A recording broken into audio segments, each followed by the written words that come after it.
administrator here, so I'm just creating a quick video to give you an idea of how you could use Google Slides to help create a game. And the way to do that I'm going to use through animation. So you don't have to do it the way that I'm describing it, just an idea. Hopefully it might inspire different things that you could do.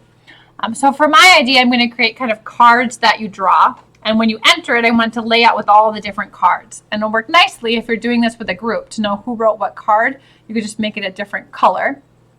So for mine, I inserted a shape and I decorated it, added different Google images to it and things like that. You don't have to, you can just make your card like a blank color.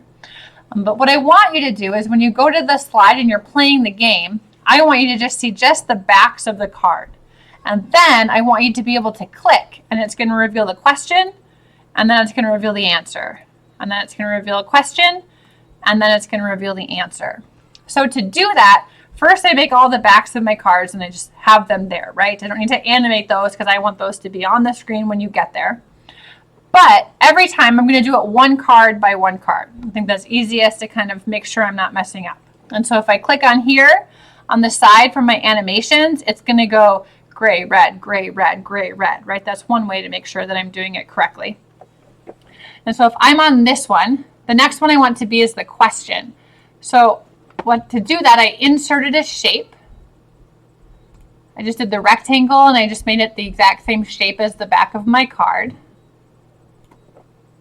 And then I can change the color right up here to the fill color, so I can make all of my answers one color, all of my questions another color, and I can just copy and paste that over and over again, right?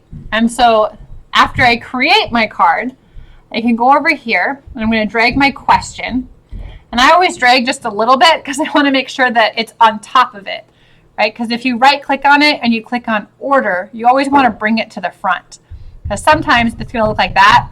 I can't have that. I got to make sure it's on the front, and it's going to cover it up. I'm going to go over here, cover it up. Then I'm going to right click on it and I want to add an animation. So you see how it then popped up on my slide. And I'm going to do the next one. I'm going to find the answer to that question. Again, I'm just going to cover it up a little bit. See how that one went to the back. So I got to go to order, bring to front, cover it up, right click, click on animate, and see how it popped up back there. And then I'm just going to keep going until all of my cards are full.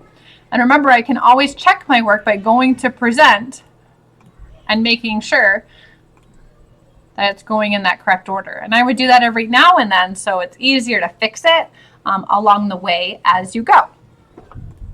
And you could do a different person on a different slide, whatever works best if you're working in groups. You could even make it one giant pile if you would rather. It's kind of up to you. I just wanted to show you that trick of how you can use animation to help organize your questions and your answers or any other things you'd like to reveal as you're playing a game in Google Slides.